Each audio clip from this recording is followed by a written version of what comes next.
Welcome back to Access Houston on 97.9 The Box. Good Sunday morning. You are listening to Access Houston. I'm your host, KG Smooth, welcoming a first-timer to the program. She is the founder of Mejia Community Association, and she is also an author of 3 incredible books, Real Women, Real Talk, It's a Man's World, and Real Teens, Real Talk. Ladies and gentlemen, please welcome the lovely Kimberly Mejia. Good morning. Welcome. Good morning, KG. And I'm so happy to be here with you this morning, my love. I'm so glad that you are here. I met Kimberly at I've been doing so much. It was the Edison Art. Yes, it was. Yep. The Edison Arts Foundation, their annual gala. It was a great time. She was selling these books, and I am a supporter of Black businesses. I mean, I'm all Black everything. Thank you. You know, I buy Black. My doctor's Black. Bank Black.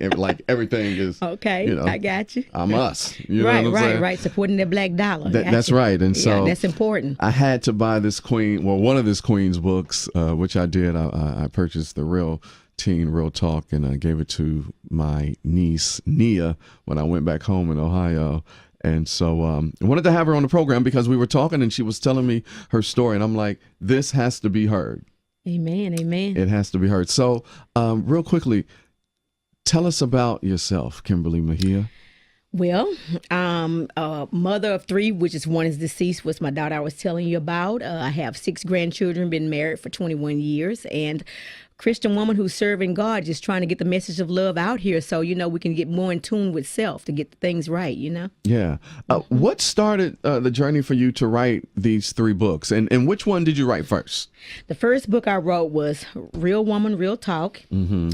And what made me write this book is women, the things that we're dealing with. Women, we deal with so many hurts and pains and failures in life, whether it be from marriage, bad relationships with women, restoration, raising children. We just have so many downfalls and hurts and pains. So sometimes it can cause you to lash out at others and hurt other people because you haven't healed from your own wound. So competition and jealousy can set in to your spirit, and then you're on attack rather than trying to let yourself heal for what's going on with yourself. You better this morning give that word. Come on, keep going. So that was the reason of writing Real Woman, Real Talk, because I'm a work in progress myself. So I took it from a serious point of view, a humorous point of view, and a raw point of view, because there's a lot of cursing in here. But sometimes you have to meet people where they are. That's right. And this book is where we are in America. You see our president, he's talking about grabbing women's vaginas. So you have to know how to meet people where they are. So if you're in a situation of where we are, that's where you go to make sure you don't miss none of the people. And on the flip side of the book is giving men the secret about the things they don't understand about us, how we're so disconnected and spirit and soul. So if you can know the hurts and pains that we're dealing with ourselves, you can understand where we're coming from. And it's a healing process for women to let all that baggage go so we can move forward. We have enough things going on in our lives. We don't need no extra. So it's a book to heal. Pay attention and say, oh, this is me. What can I do about this to change? Because I have so much subject matter, in the book, for us, religious women, business women, a mother's choice, classy women, crazy ass bitches, strong women, a woman's scorned, charmers, the helper, just being a woman, evil, hated, despiser, so much so forth. Over 53 chapters. So it's definitely something to, to challenge your inner woman on how we can get it right.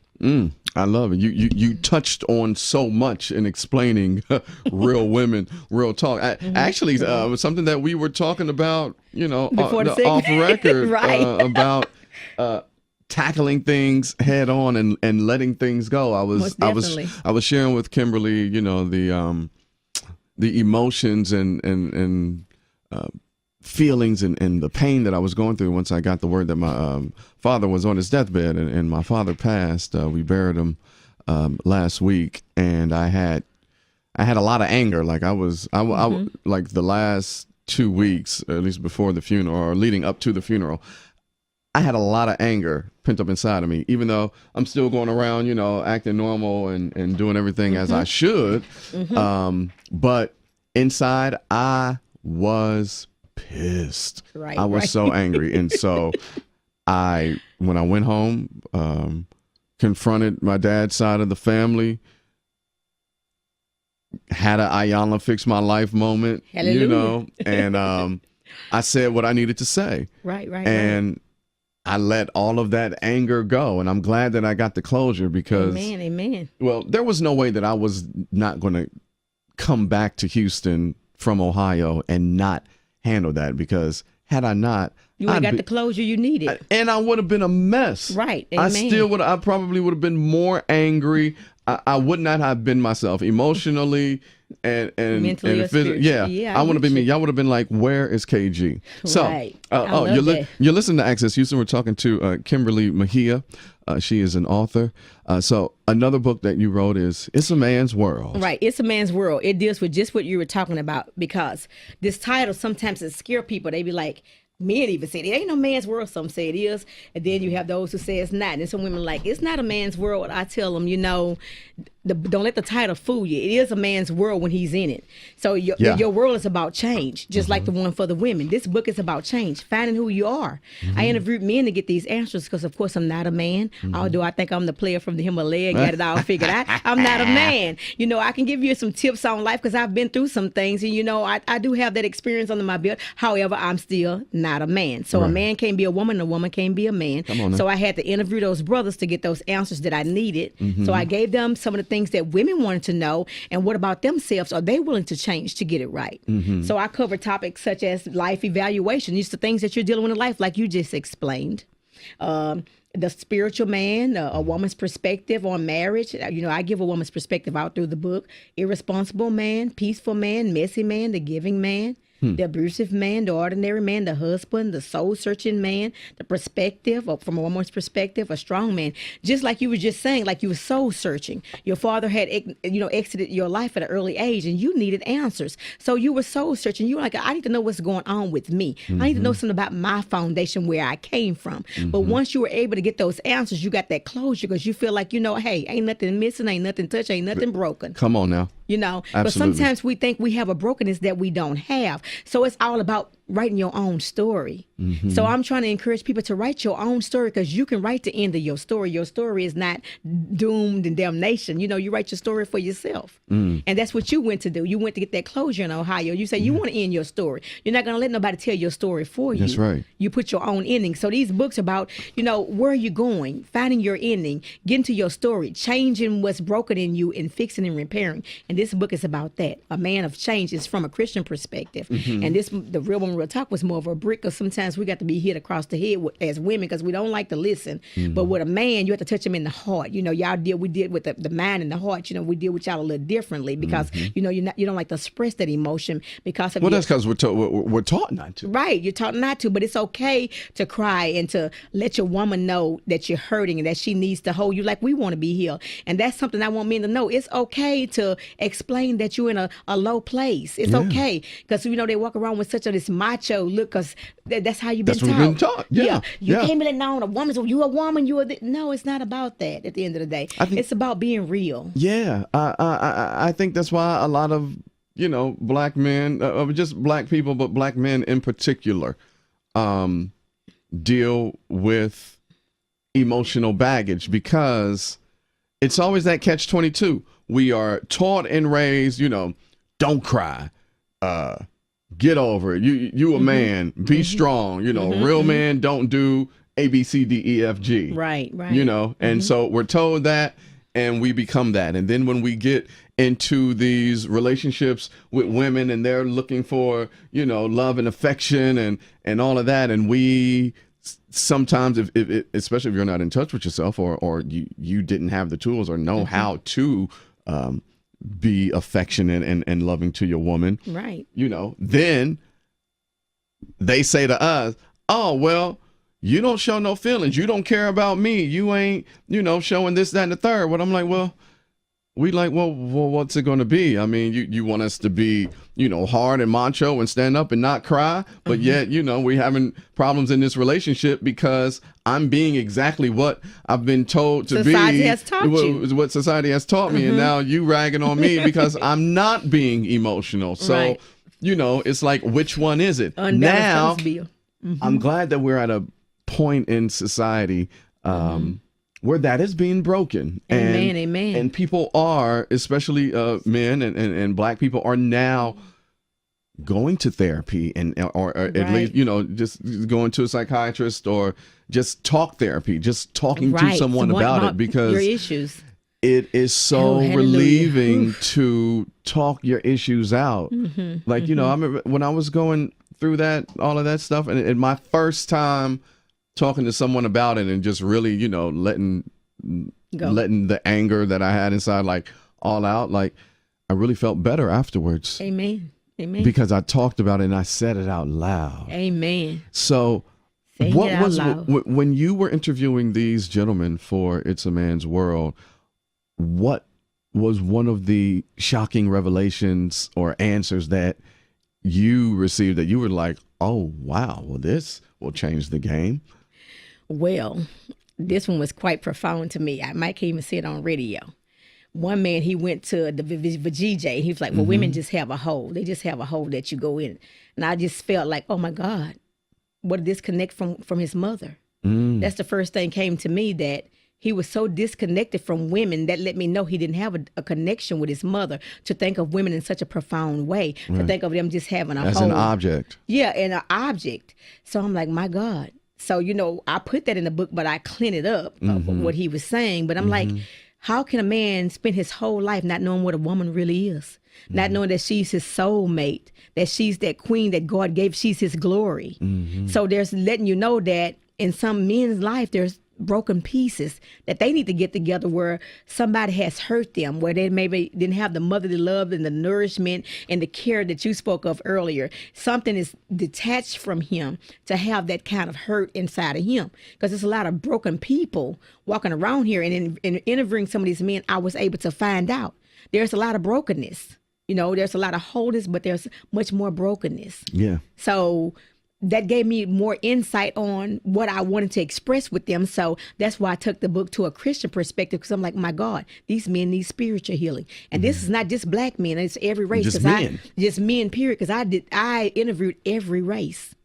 So just to know that it's a thing, and I got so many similar answers on different questions, which from were the different same ethnicities. topic, from different ethnicities, which were the same topic. So it lets you know how much men really had in common, and some of the things that they really did want to repair through their brokenness. So yeah, that was the most profound thing, that for us, the creepy side. But the better thing was when the husbands, I really enjoyed the answers I got. That they want to be these providers, they're their woman's keeper, they'll do anything to take care of their family, they hold the structure. It sent chills down my back to know that there's still men out there that puts family first, God first and family second, rather. But it's good to know that there are men still in existence like that. So that was, that was phenomenal for me as well. Indeed. You listen to Access Houston. We're talking to Kimberly Mejia, author of Real Women, Real Talk, It's a Man's World, and Real Teen, Real Talk. So let's get into the book that I purchased, Real Teen, Real Talk.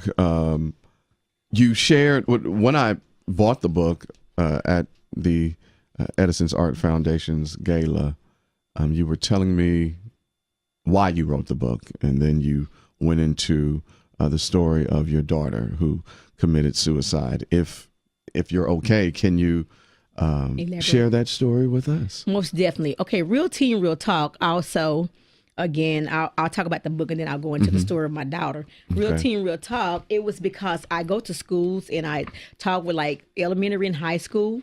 And as I was going through that adventure, I was asking a lot of questions, because I was trying to get into the children's head to try to find out really where they are, being that my daughter that committed suicide was 29. I've left that journey a long time, though I still mentor my grandchildren.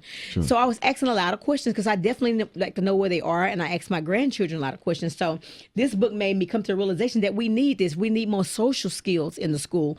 We have all these academic projects that's going on and curriculums, but we need social skills in the school, because as you can see on the news today, every day shooting somebody. Notice people are not dealing with things socially, mentally. Everybody's looking at the physical and the academic. What about their social, their mental behavior? We need to get into the thoughts of these children and let them be more expressive, because we're quick to say, not my team, my way or no way. No, we can't do that. We live in a day and a time that we can't say things like that. We have to be open and listen to our children and hear their cry. That's right. So this book is about that. It's about teen identity, trusting your teen, teen depression, teen reality, inspirational teen boys, pregnant teens, frightened teens, and the rebellion teens. It's just things that they're dealing with. Like if your child is frightened and they're going through something, they have to be open to be able to come to you. If your daughter get pregnant, she need to be able to come and tell you rather than going having a baby on the street or going trying to murder her child,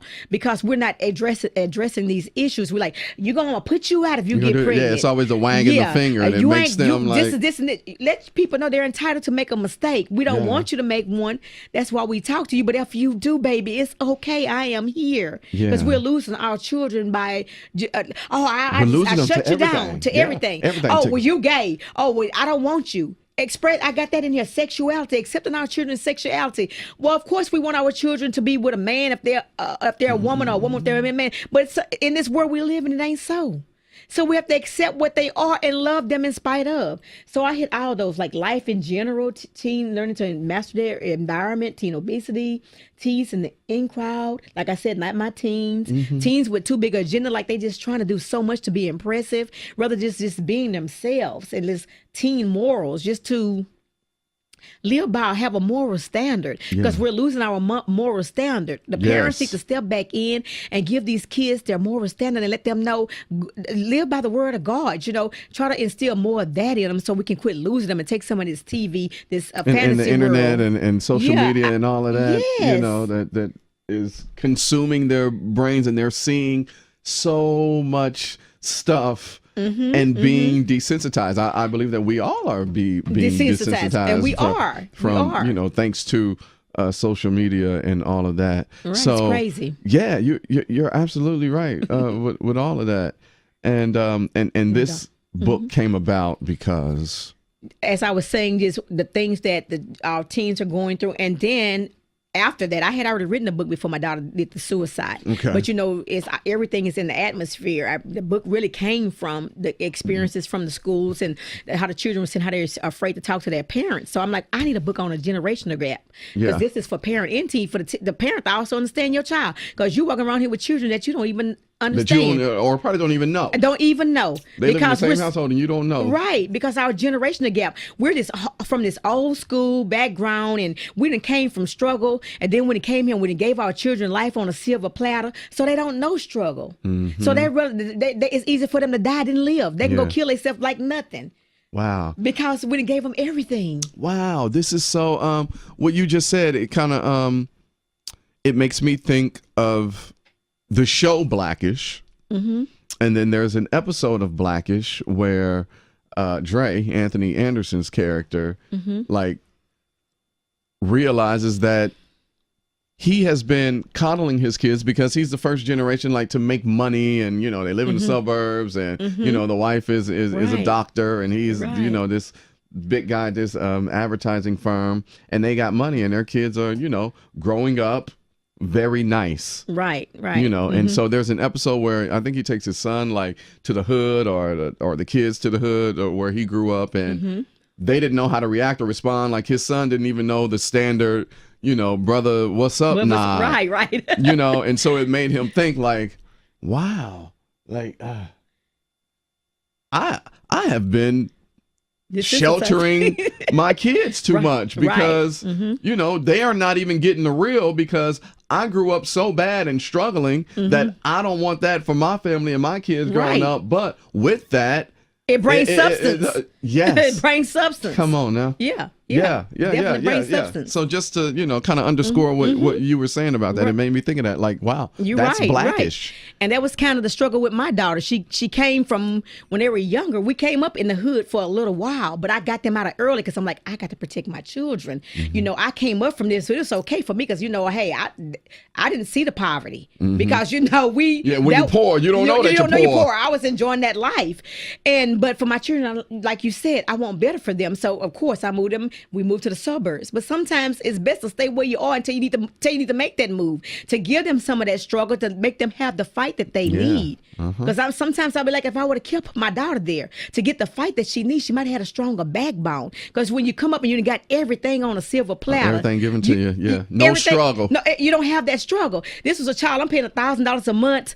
to be in dance school and acting, $50 private lessons on her own, and traveling all over the world to compete and winning. So she was coming up with the good life. And so when she came through struggle, and she knew the word of God, so when she came to struggle, she didn't know how to break through it because she feel like sometimes I think they feel deserving.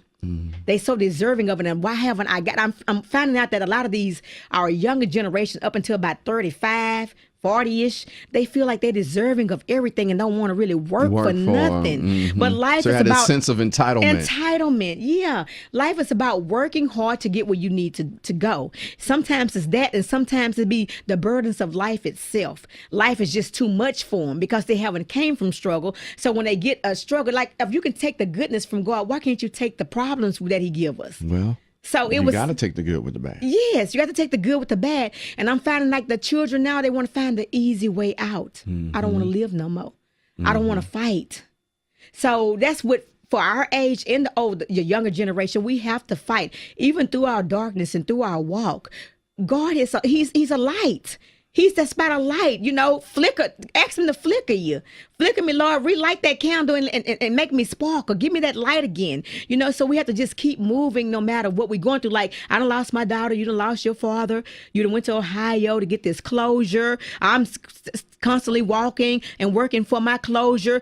People got to understand it doesn't matter how dark you think it is, to just keep on walking through it. Because God's going to give you sunshine. Yeah, you're going to have your up days. You're going to have your low. But you just keep going because He's there in the midst of the troubles. That's why it's called going through it. You're going through it. You're not going to stay there. Right. You're just going through it. So you're going to come out on the other side. Amen. Yeah, yes. I received that this morning. You're listening to Access Houston. We're talking to Kimberly. Oh man, Mejia. I done said it right all this time. No, we done got so deep in conversation. I done forgot how to pronounce it. Okay, Kimberly Mejia, the author of Real Women, Real Talk, also Real Teens, Real Talk, and It's a Man's World. With these 3 books, where can these folks purchase the books? You can, if anyone's interested in getting the book, you can go to my website, www.realwomanrealtalk.com. Also, you can just pick the book of your choice and PayPal me at KIMMEJIA66 at live.com and just specify your book and your order. They're $35 online. If you want a signature, you can just put that in a note and I can have it sent out to you with the signature on it. But they're all on my website, or inbox me on my Facebook group, Real Woman Real Talk. I do a live open group on there. Instagram, and I'm on Instagram too, Real Woman Real Talk. I don't respond a lot on Instagram, but I do on my Facebook Real Woman Real Talk group. I always respond to anybody in the inbox. Get on that with Instagram, because really that's where you go. That's where you're gonna meet them. That's where they're gonna be. Yeah, and I'm on Instagram. I'm on Instagram because we were tagged to our pictures, so I'm on Instagram. Yeah. And I'm on Twitter too, but I need I got to keep it working. Listen here, I want to say this to you, and I want to say this publicly because I mean it and I feel it. Okay. You are a true light. You are a change agent with helping us diffuse the brokenness to get to the bottom of things. Just the conversation that we just had just now. I'm thinking to myself, like, this woman is special. You are special because you are doing something and attacking some things that we have been shunned and don't talk about. I mean, we sweep things under the rug. Right. Now we're in this place right now where we're so woke and we're on this mental health kick and being aware of your feelings and how you are in your mental space, because that's important. And I'm glad that for Black people, we're beginning to break that pattern of not dealing with the hurt, and not trying to fix the brokenness. Amen. And I pray that we all do. I especially do on my father's side of the family, because once I got the whole context of you know, what my dad's mom had to go through, my other grandmother and my great grandmother and just everybody on that side of the family, I was like, wow, they're really broken. Everybody over there is broken because they all had the same concerns and the same wonder of why, you know, and that recurring theme or the common denominator on that side of the family for me was the lack of love and acceptance. And then just through talking and getting everything in context, I forgave. I had to forgive because they couldn't give the tools. You know, you can't give what you didn't have. So they didn't have the tools to do it, and that made me forgive and say, I can't even be mad because you didn't know how. Right. Because you didn't have the tools. Right. Amen. But you underscoring what, you know, the what humans really are going through, not just black folks, but just humans, and you tackling that takes a lot of bravery, and I applaud you. Like, you are a special woman. Thank you so much. So we just, you know, keep on trying to encourage everyone that's out there, you know, to, like you were saying, fix that brokenness, walk into your darkness, accept what you're going through, find resources to help you get through it. If you need mental help, reach out and get the mental help. But the first thing is, though, Kimberly, realize you got a problem. Thank you. Yes. You have to be self-aware that you have a problem. You have to be self-aware. And we don't want to say that we have a problem, you know? And I just want to say it's so many in the world going through mental issues. Listen, okay? This is mental what I'm going through right now. So listen, I thank God. I thank God for discernment in that I'm self-aware. Right. When I got the news about my father, and, you know, our relationship was estranged. When I got the news about him, like, hey, one of my cousins called, like, hey, you know, just thought I should get in touch with all of Sean's offsprings. That's my dad's name. He's in ICU, you know, this, that, and the third. Boom. You know, it's not looking good. They're just preparing for it, you know, for making it comfortable for him. Right. And in that moment, when I got that news, I didn't feel anything. I was just like, oh, wow. That's sad. Like, it was just like, I just heard that Barbara Bush had died. Like, whatever. But then. It really was. It was just like, oh, wow. It was just like I heard, you know, somebody else that I didn't know had died. Right, because of the disconnect. Yeah. Right. And so, in turn, that made me look at myself. Like, so I looked at myself like, yo, what is wrong with you? Come on now. That you had this reaction to this news, or this non-reaction to this news. What's wrong with you? And so that made me start to psychoanalyze myself, and then all of these emotions and feelings and questions and all of this other stuff just kept coming down, and I was angry, but now it's all over, and got the answers, and here we are. I'm good. I'm good. Amen. So yeah. So I want to thank you for coming on and sharing your story and giving some gems. I'm sure you blessed a lot of people's lives today. Amen. Yes. I just want to thank you for having me, brother. I really appreciate you. Again, I'm sorry about your loss, and I commend you on going getting your closure. I commend you on that, because sometimes that is important for us. It is. Get the closure and realize, hey, we can move on. I needed that. Yeah. My brother, he's totally removed. He reacts a different way to it. You know, I'm the one I'm a Cancer, so, you know, I'm a bit emotional, and I'm like, you know, I got to know the wins and the whys. You know what I'm saying? I understand. Right. I got to know, and so I got it, and I thank you. Amen. Kimberly Mejia. The books are Real Women, Real Talk, It's a Man's World, and Real Teen, Real Talk. And they are available now. My sister, thank you so much for coming on the program. Thank you. And thank y'all for tuning in. And thank you for listening to Access Houston.